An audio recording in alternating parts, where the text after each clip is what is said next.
Assalamualaikum warahmatullahi wabarakatuh.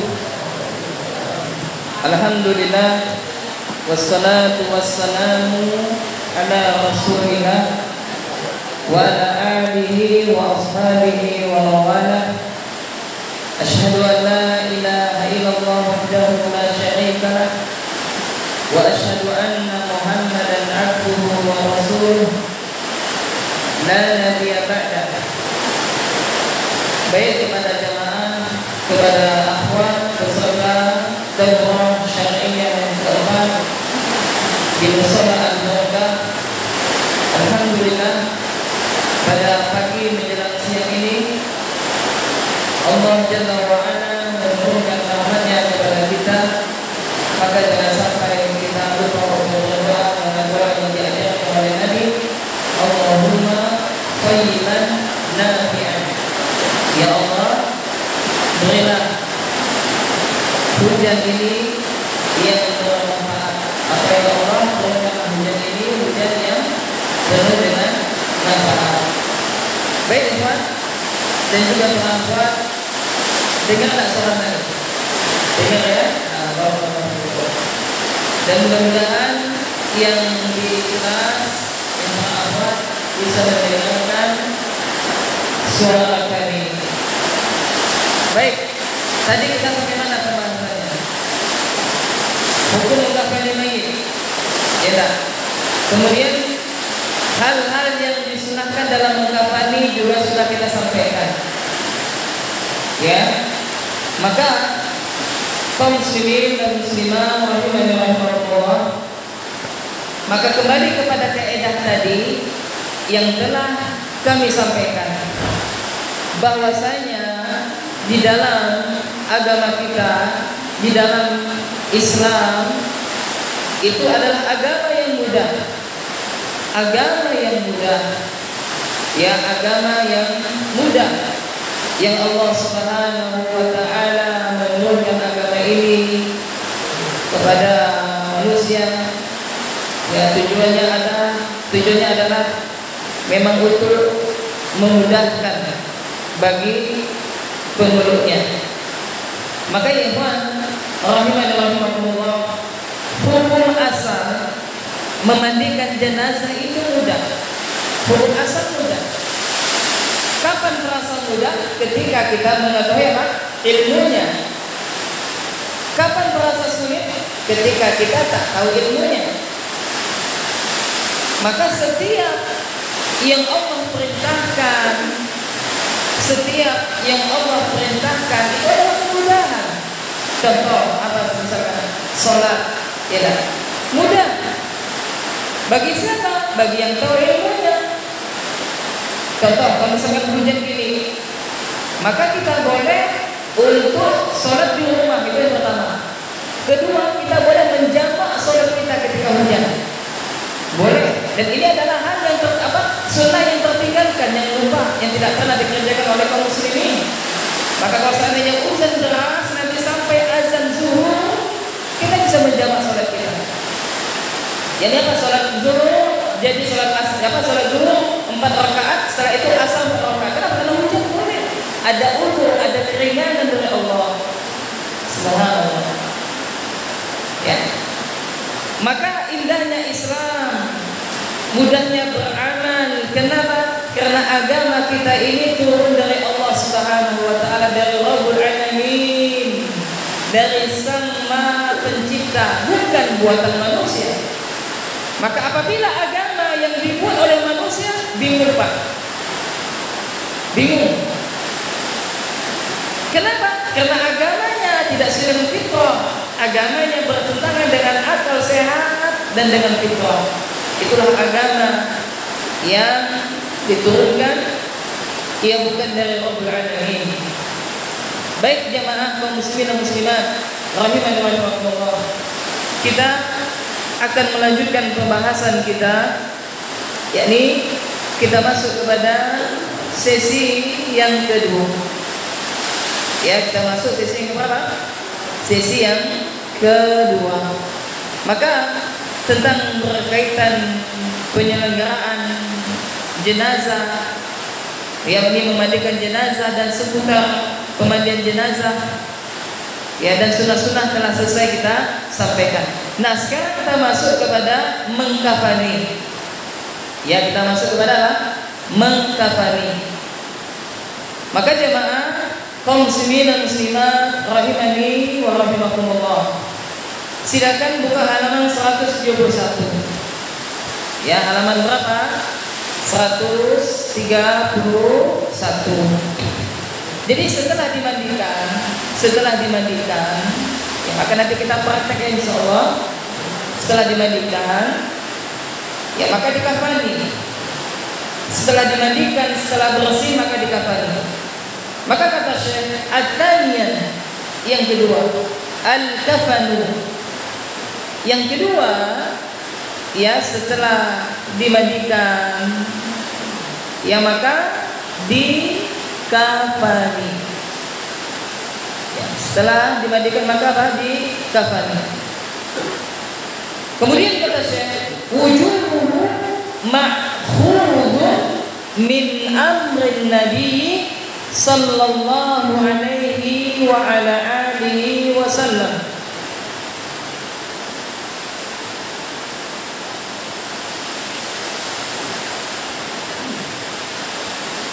Fi hadisil muhrimi alladhi waqafathu naqatuhu. Jadi kata Syekh, siapa nama penulis kitabnya Ikhwan? Jamaah, siapa nama penulisnya? Syekh Dr. Abdul Aziz Al-Badawi hafizahullah. Beliau mengatakan wujubuhu ma'khudun min amri Nabi sallallahu alaihi wa ala alihi wasallam fi hadisil muhrimi alladhi waqafathu naqatuhu. Dan wajib bagi setiap kaum muslimin untuk mengambil apa-apa yang diperintahkan oleh Nabi sallallahu alaihi wasallam di dalam sebuah hadis yang berkaitan dengan orang yang wafat dalam keadaan berihram. Kemudian Nabi menyebutkan irtilu bima'in wasidrin, mandikanlah dia dengan air yang bercampur daun bidara. Ya, maka setelah dimandikan, maka apa kata Nabi? Wa kaffinuhu fi thawbain. Setelah dimandikan, kata Nabi yang mulia, Allahumma shalli wa sallim alaihi, maka dikafani. Ya, dikafani. Nah, kemudian ikhwan rahimani rahimakumullah, apa yang harus kita lakukan ketika hendak mengkafani mayit? Maka yang pertama, kain kafan itu dibeli dari harta mayit. Wal kafanu aw thamanuhu min malil mayyiti walau lam yakhluf ghayrahu. Jadi membeli kain kafan itu dari harta siapa? Mayit. Ingat, dari harta mayit. Ya, dari harta mayit atau harta yang ditinggal oleh mayit. Maksudnya harta ahli waris. Misalkan apa? Kalau ayahnya wafat, maka boleh anaknya belikan. Kalau anaknya wafat, maka boleh ayahnya belikan. Ya, seperti itu maksudnya. Ya. Mana dalilnya? Mana dalil yang menyatakan bahwasanya ketika seseorang itu wafat, maka untuk membeli kain kafan itu dari harta sang mayit. Dalilnya adalah sebagaimana disebutkan dari hadis Khabab bin Al-Arab, ya, yakni Khabab bin Al-Arab. Qala, dia mengatakan, hajarna ma'an Nabi sallallahu alaihi wa ala alihi wasallam naltamisu wajh Allah. Kami, kata Khabbab, pernah berhijrah bersama Nabi. Jadi ceritanya ini sahabat apa? Dia pernah hijrah bersama Nabi sallallahu alaihi wasallam. Kapan mereka berhijrah? Mereka berhijrah bersama Nabi pada saat berada di jalan Allah Subhanahu wa taala. Maksudnya apa? Tidaklah mereka berhijrah melainkan ikhlas semata-mata karena Allah. Kemudian kata Khabbab, ya, sehingga pahala kami, kata Khabbab, sudah dijamin oleh Allah. Maksudnya apa? Dulu kami berhijrah bersama Nabi, akan tetapi ada yang pahalanya yang telah Allah Subhanahu wa taala berikan. Maksudnya apa? Dia menjumpai kemenangan, dia menjumpai penaklukan berbagai negeri, dan ada yang pahala mereka yang mereka ambil itu ketika di akhirat. Maksudnya apa? Sebelum melihat kejayaan Islam, mereka telah wafat duluan. Paham maksudnya ya? Saya ulangi. Maksud kata Khabbab ini adalah dahulu para sahabat yang pertama, mereka itu hijrah bersama Nabi. Ya, mereka itu hijrah. Apa itu hijrah? Hijrah itu adalah mereka meninggalkan tempat penduduk yang di sana banyak kaum kafir, yakni dari Mekah menuju ke mana? Menuju Yasrib. Di mana Yasrib itu adalah kota Madinah, yang mana di sana banyak sahabat yang sudah beriman kepada Allah dan Rasulnya, walaupun mereka belum ketemu dengan Rasul ketika itu. Nah, ketika itu ada sahabat yang berhijrah bersama Nabi. Nah, ketika mereka sudah sampai di Madinah, ada yang wafat terlebih dahulu. Sebelum apa? Sebelum Islam tersebar luas, ada yang sudah wafat duluan. Dan ada yang wafatnya kapan? Terakhir, ketika Islam sudah jaya, ketika Islam sudah menaklukkan Persia, maka sahabat ketika itu ada yang menyaksikan bagaimana Islam jaya ketika itu. Paham ya? Nah, di antara sahabat yang wafat terlebih dahulu sebelum Islam jaya, dia adalah bernama Mus'ab bin Umair. Sama namanya? Mus'ab bin Umair. Siapa dia ini? Dia adalah duta Islam yang pertama kali. Duta Islam yang pertama kali, dia adalah pemuda yang masuk Islam, yang mana sebelumnya jamaah dia adalah anak orang kaya. Di kota Mekah semua orang mengenal Mus'ab bin Umair. Pertama, orangnya ganteng, kedua orangnya rapi, ketiga kalau dia lewat itu semerbak bau harum. Akan tetapi ketika dia masuk Islam dan ibunya mengetahui dia telah masuk Islam, maka sang ibu mengusir dia dari rumahnya. Yang dulunya penampilannya rapi kini kusut masai, yang dulunya wangi ketika dia lewat semerbak bau wanginya, sekarang tak bau wangi lagi. Sampai-sampai disebutkan kulitnya jamaah seperti kulit ular. Allah SWT. Akan tetapi dia adalah pemuda yang menjadi duta Islam, yang mendakwahkan Islam di kota Madinah pertama kali. Dia adalah Mus'ab bin Umair.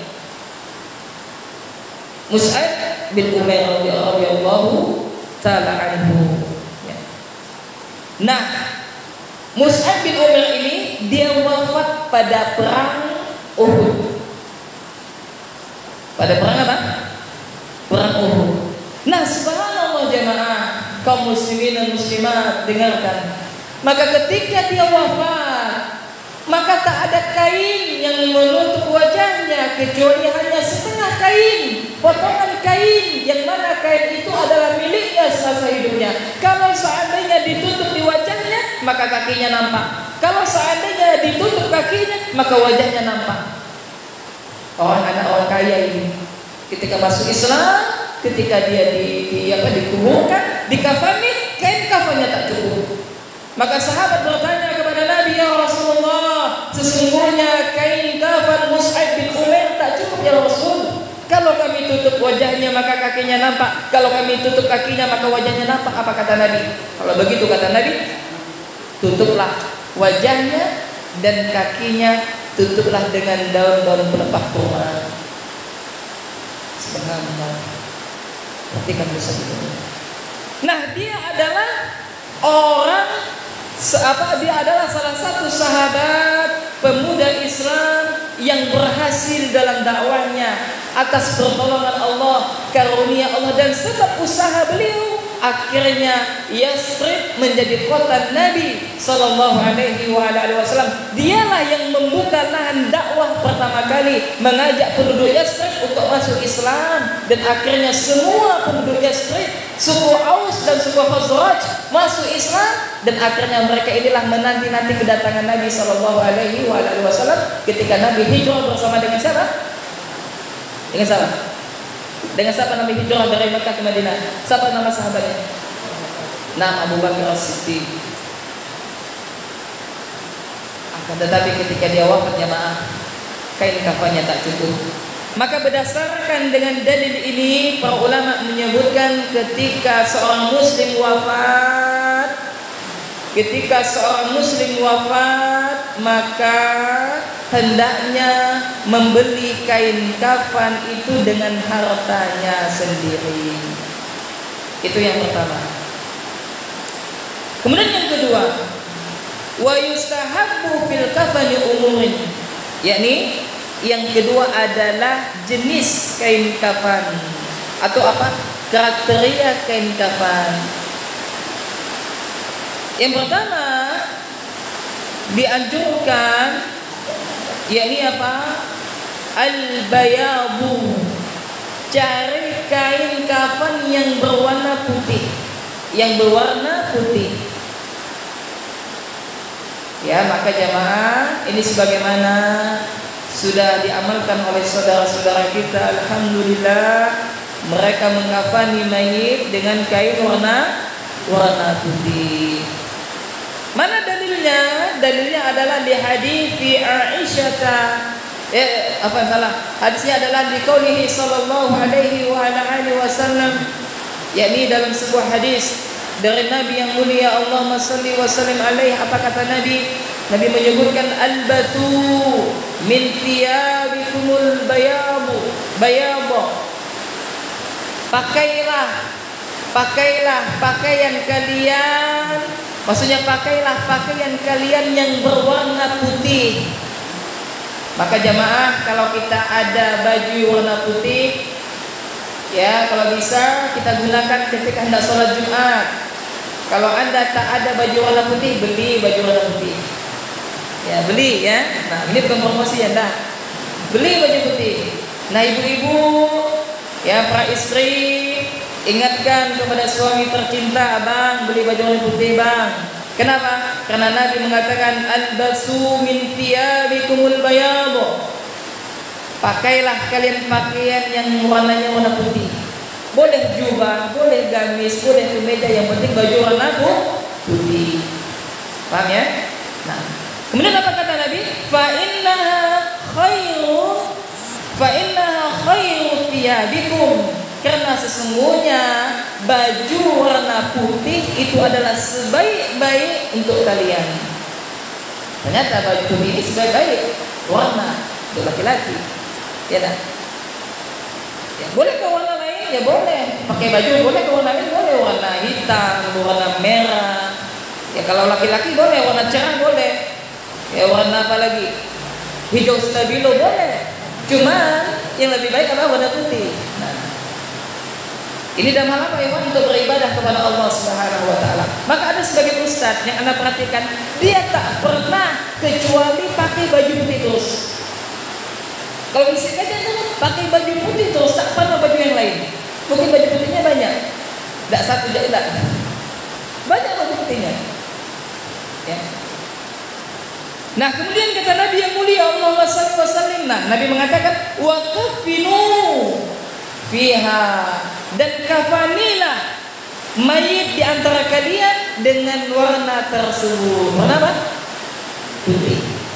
Ini adalah dalil bahwasanya pakai kain kafan itu dianjurkan untuk berwarna putih. Baik. Kemudian yang keberapa, ikhwan? Ketiga. Berapa lembar kain kafan tersebut, ya nak? Berapa lembar? Maka di sini disebutkan kaunuhu thalathata athwabin. Nah, dianjurkan kain kafan itu 3 lembar, 3 lapis. Nah, kita sudah ada kain kafan ini. Siapa yang mau kita bungkus nanti? Anissa. Nah, kain kafan ada 3, maksudnya 3 lembar. Li hadithi, sebagaimana hadis yang disebutkan oleh Aisyah anna Rasulullah sallallahu alaihi wa ala alihi wasallam, sebagaimana ya Aisyah berkata sesungguhnya Rasulullah sallallahu alaihi wa ala alihi wasallam, yakni apa? Aisyah mengatakan bahwasanya Rasulullah sallallahu alaihi wa ala alihi wasallam kuffina fi thalathati athwabin. Nabi itu dikafani dengan 3 helai. 3 helai jamaah. Kemudian kata Aisyah, yamaniyatin bidin sahuliyatin min kursufin laisa fiha famithun wala imamatun.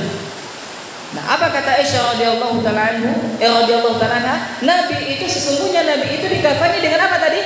3 lembar kain. Nabi dikafani dengan apa? 3 lembar kain kafan. Kemudian kata Aisyah radhiyallahu ta'ala anha, nah, kain kafannya tersebut berwarna putih dan terbuat dari Yaman. Dan terbuat dari apa? Dari Yaman. Ya, kemudian Nabi itu dibungkus dengan kain tanpa gamis. Maksudnya apa? Tak pakai baju gamis dan juga tanpa pakai sorban. Nah,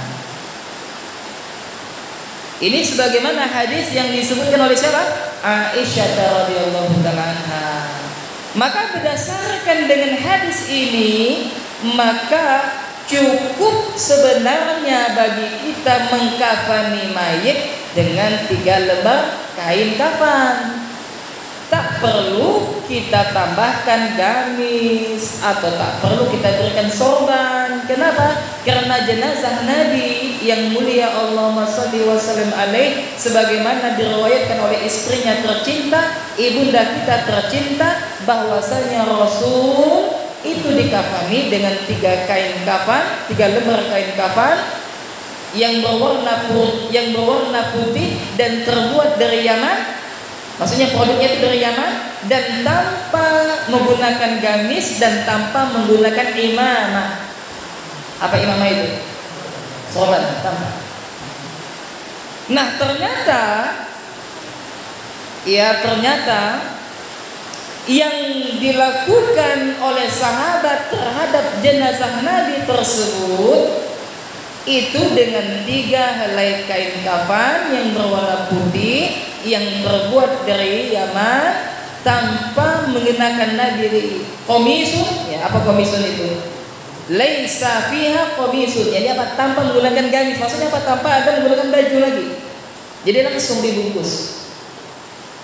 Nah, dan wala imamatun, dan tanpa menggunakan imamah.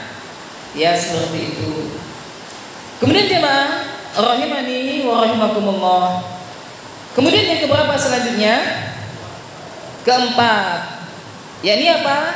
Hendaknya salah satu kain kafan tersebut motifnya bergaris. Ini kalau mampu. Ayyakuna ahaduha tauba hibaratin idza tayassara. Nah, maka yang keempat ini yakni apa? Hendaklah salah satu kain kafan tersebut bergaris dengan catatan idza tayassara, apabila dia mudah untuk melakukannya. Adakah kain yang bergaris-garis warna putih? Ada ke Pak? Ada ya? Ada. Nah, boleh. Boleh salah satunya menggunakan yang garis-garis warna putih. Ya nak. Sebagaimana dalam sebuah hadis dari Jabir anhu sallallahu alaihi wa ala alihi wasallam, idza tuwfiya ahadukum fawajada syai'an falyukaffan fi thawbin hibaratin. Maka sebagaimana dari hadis Jabir, yakni bahwasanya Rasulullah sallallahu alaihi wa ala alihi wasallam bersabda, apabila salah seorang di antara kalian telah wafat, maka apa kata Nabi yang mulia Allahumma shalli wa sallim alaihi, dan apabila dia mampu, fawajada syai'an, maka apabila dia mampu, falyukaffan fi thawbi khibaratin, maka hendaknya terdapat di antara kain kafan tersebut adalah kain yang bergaris, maka boleh. Paham ya jamaah ya? Nah, ini sesuai dengan dalil daripada sahabat yang mulia Jabir bin Abdullah. Khalas, selesai tentang masalah kafan. Cepat kan? Selesai. Ya nah. Maka kembali kepada kaidah tadi bahwasanya agama ini apa? Mudah, tak sulit. Tak sulit dalam beragama kita. Tak sulit. Tak berat, mudah. Kapan terasa sulit? Ketika seseorang tidak tahu ilmunya. Nah, ada beberapa faedah yang kita sampaikan, kita tambahkan daripada kain kafan ini. Yang mudahan kita lihat dulu. Setelah ini tema apa? Hukum sholat jamaah, hukum sholat jenazah. Nah, berarti tinggal 3 lagi pembahasan kita. Mudah-mudahan cukup waktunya. Waktu kita kurang lebih masih 1 jam. Nah, mudah-mudahan tidak ada yang ngantuk ya. Ada yang ngantuk kan? Ngantuk. Kalau ngantuk uduk silakan, atau istirahat juga boleh. Nah, sini ada kamar. Tidak apa-apa, santai biasa. Kalau mau jolongkan kakinya tidak apa-apa. Kalau mau nyandang silakan, tidak apa-apa. Majelis ilmu ini santai, tidak usah tegang ya. Tidak apa-apa. Yang tidak boleh itu ketika sholat sambil tidurannya, tidak boleh. Tak sah sholat kita. Ya, sholat apa-apa, santai-santai saja. Antum mau nyandar pojok sana-sana, tidak apa-apa. Tidak masalah. Masih itu. Nah, kemudian ya ikhwan rahimakumullah. Nah, sekarang kita akan menyampaikan beberapa faedah tentang kain kafan. Ya. Maka yang pertama faedahnya, tidak ada contohnya dari Nabi sallallahu alaihi wasallam untuk menyiapkan kain kafan sebelum kita wafat. Paham tak maksudnya ini? Paham tak maksudnya? Saya ulangi. Faedah yang pertama, tidak ada contohnya dari Nabi sallallahu alaihi wasallam.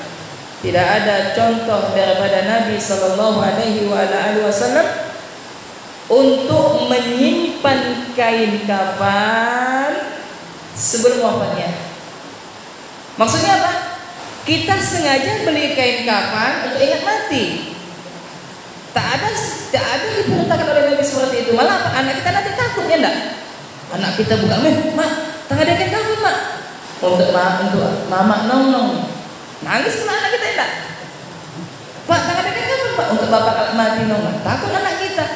Tak boleh seperti ini. Kenapa? Karena tidak ada tuntunan daripada Nabi yang mulia Allahumma shalli wa sallim alaihi. Kalau ada yang bertanya, bolehkah Ustaz? Kalau tak dilakukan oleh Nabi kita lakukan, bolehkah? Maka kembali kita bertanya, apa yang Anda lakukan itu ibadah atau bukan? Paham tak nih? Ibadah atau bukan? Oh, ibadah Ustaz. Nah, kalau ibadah, oh bukan Ustaz, bukan ibadah. Selesai kalau bukan ibadah. Kalau dikatakan ibadah Ustaz, baik kalau ibadah maka lihat ibadah itu memiliki syarat. Apa syaratnya? Ibadah seseorang itu tidak akan diterima kecuali dengan terpenuhi 2 syarat: ikhlas dan sesuai dengan tuntunan Nabi yang mulia Allahumma shalli wa sallim alaihi.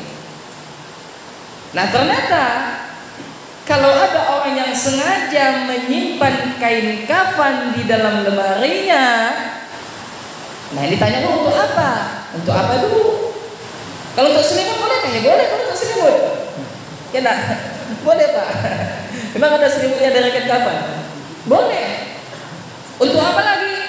Untuk misalkan belajar buat baju, ya boleh disimpan. Untuk apa lagi? Untuk ingat mati Ustaz. Nah, ini masalahnya. Kalau untuk ingat mati bukan menyimpan kain kafan apa? Sering-seringlah Pak datang ke kuburan, ya enggak?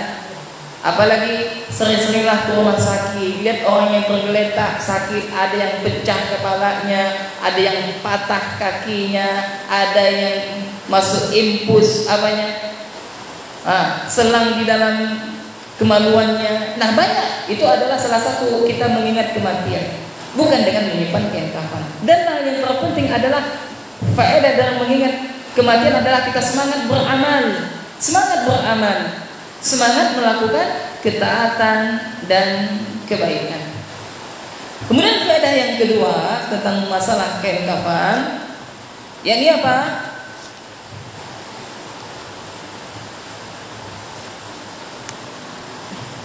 Bagi orang mujahid, orang yang mati syahid, ya, orang yang mati syahid, ya, maka diperbolehkan baju yang dia kenakan itu sebagai kain kafan. Maksudnya apa, ikhwan? Boleh tak kita bungkus dengan kain kafan? Paham ya? Ya. Kapan dikatakan mati syahid? Ketika dia berjihad di jalan Allah. Berjihad di jalan Allah. Maka kalau kita hendak membahas tentang masalah jihad, ini perlu doa juga satu harian, mungkin tidak cukup. Masalah jihad. Kenapa? Jihad ini masalahnya besar. Bukan hanya bermodalkan semangat jihad, tapi tak ada ilmunya. Jihad, tapi apa? Masalah thaharah tak paham, masalah wudu tak tahu, masalah tentang suci tak paham. Bagaimana Anda mau jihad kalau seandainya suci Anda tak paham, tentang berwudu Anda tak paham, sedangkan jihad adalah permasalahan besar, bukan masalah yang ringan. Nah, barang siapa yang mati di medan perang jihad, lalu seandainya tak ada kain untuk dibungkus, maka boleh baju mereka itu sebagai kain penutup daripada tubuh mereka, dan mereka tak perlu dimandikan. Ya. Kemudian faedah yang keberapa? Nah, ketiga, untuk jumlah kain kafan laki-laki dan wanita itu sama, 3 helai.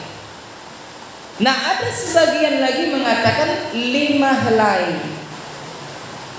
Bolehkah kalau 5 helai? Boleh.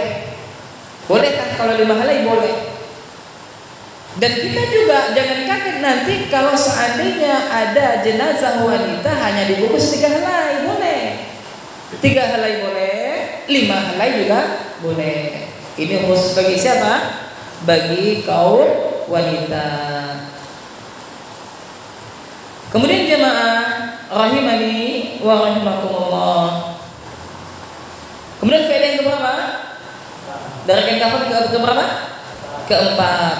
Orang yang mati dalam keadaan berihram, saya ulangi, orang yang mati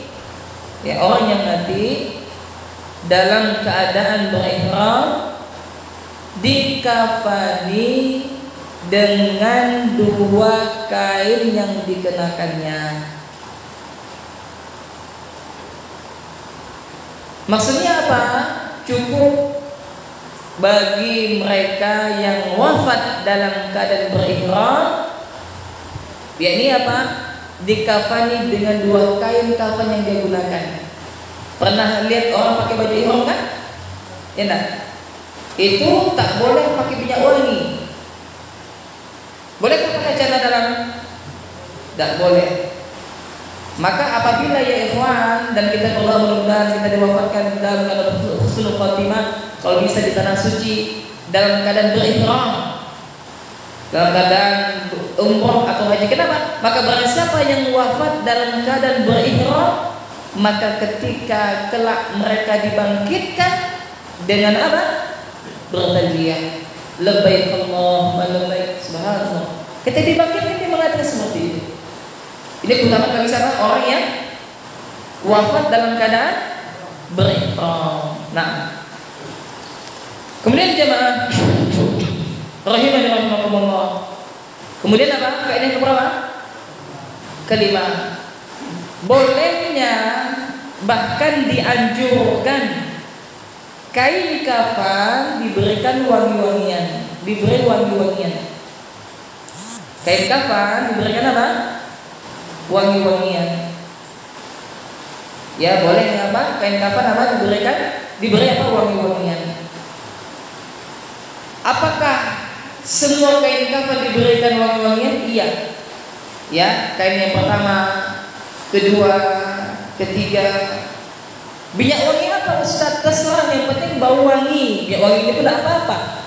Tidak mesti minyak wangi yang khusus untuk mayatnya, tidak. Ya tidak. Nah, kan ada sesuatu itu tidak. Tidak mesti. Yang penting wangi. Yang penting minyak wangi yang biasa kita pakai untuk sholat, rehab, atau minyak wangi yang sering dia pakai semasa hidupnya atau di bawah saja akhir. Kalau anak wafat nanti tolong ya pakai minyak wangi ini. Boleh, boleh. Ini namanya wasiat yang baik. Tidak mesti minyak wangi apa? Yang jenazah itu yang menyengatnya ya, menyengat sekali enggak? Nah, atau berani pakai minyak wangi itu? Ya enggak? Atau subuh-subuh ya enggak? Lewat takut orang, kok ada bau mayat ini katanya. Faedahnya apa? Faedahnya adalah tidak mesti menggunakan minyak wangi yang sudah ada biasa di toko fardu kifayah, tidak mesti. Maka nanti kita pakai minyak wangi ini, kita sempur-sempur. Nah, ini wangi ini, 1 milinya 2.000. Ya, boleh. Kemudian para ikhwan dan juga para akhwat rahimani rahimakumullah. Kemudian yang keberapa? Keenam. Ini terakhir dari masalah pembahasan tentang masalah kafan. Yakni tidak boleh berlebih-lebihan dalam mengkafani. Tidak boleh.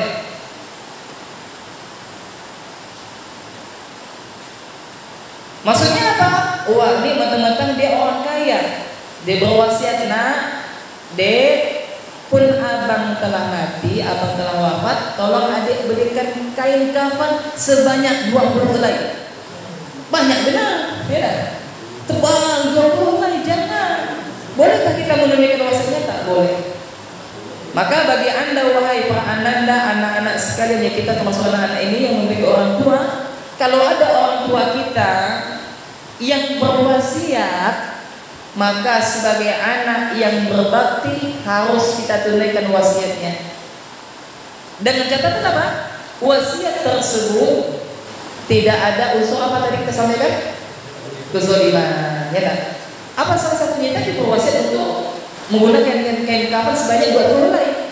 Cukup 3. Tapi kalau dia berwasiat, wahai anakku tolong hajikan mama, hajikan bapak, maka laksanakan kalau seandainya anda sudah mampu.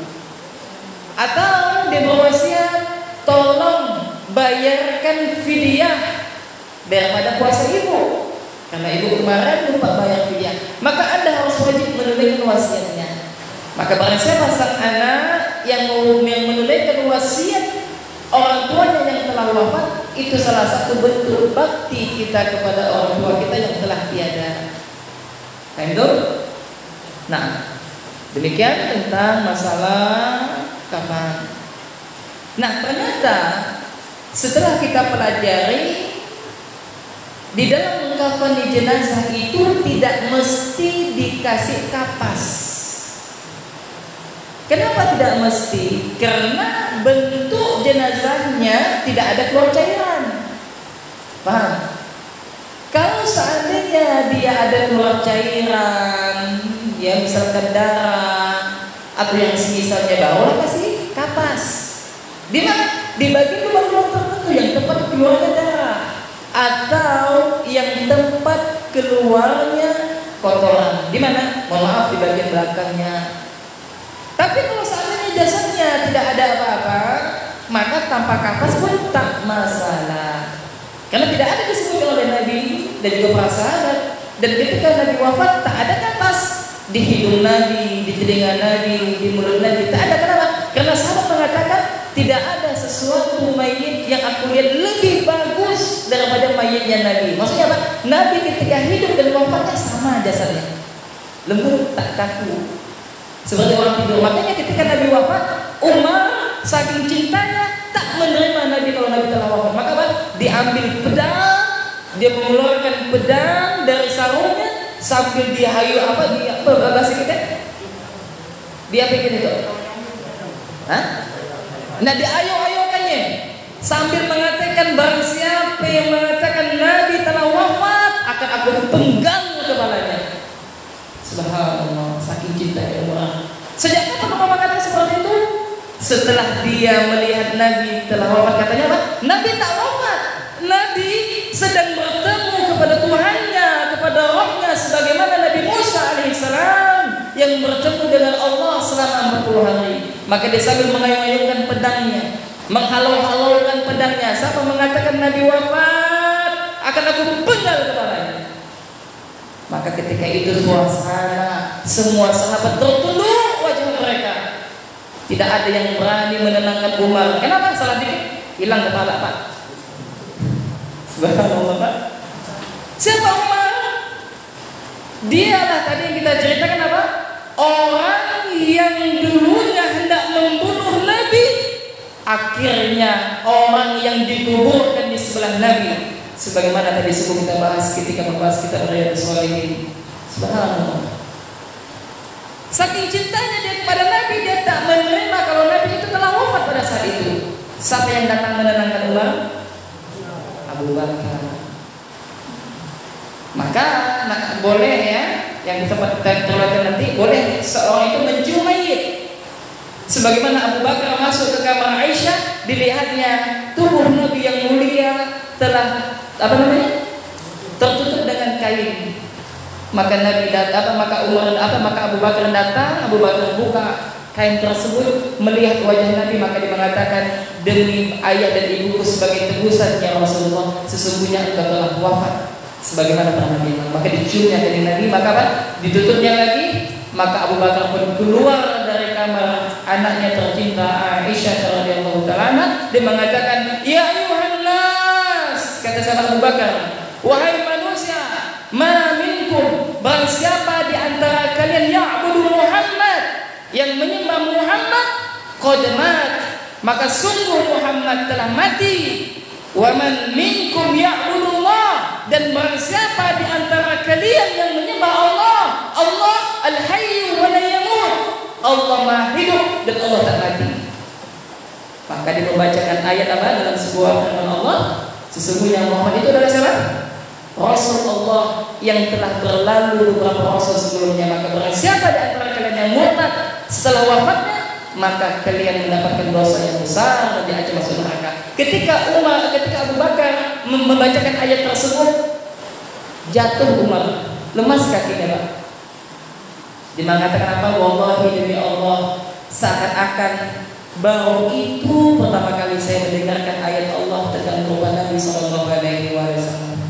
Nah, kenapa sahabat mereka ketika itu berbeda pendapat? Bagaimana ini jenazah Nabi? Ya, bagaimana cara mengkafaninya? Dan alhamdulillah mereka mendapatkan ilham dari Allah Subhanahu wa taala.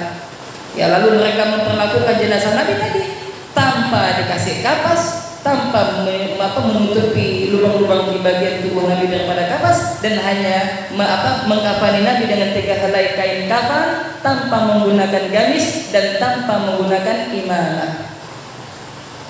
Maka hendaknya kita jadikan itu sebagai petunjuk kita dalam mengurus jenazah kaum muslimin. Nah, paham ya jemaah ya? Nah, baik, selesai pembahasan kita tentang masalah mengkafani. Nah, sekarang sholat. Ya, sekarang sholat. Baik, buka halaman masih ada tak? Halaman 172. As-sholatu 'alal janazi. Yani sholat, hukum sholat, hukum menyolati jenazah. Ya. Tadi maka setelah kita memandikan, maka apa? Kita menyolatkan. Maka kata Syekh hafizahullah, as-salatu 'alal mayyiti al-muslimi fardun kifayatin li amrihi sallallahu alaihi wa ala alihi wasallam biha fi ahadits. Salat menyolati mayit seorang muslim hukumnya adalah fardu kifayah. Apa itu fardu kifayah jamaah? Fardu kifayah itu adalah apabila sebagian melakukannya, gugurlah sebagian yang lainnya. Itu adalah apa? Fardu kifayah. Nah, kalau seandainya di satu kampung tak ada yang mengerjakannya, tak ada yang melakukannya, maka apa? Semua kampung tersebut berdoa.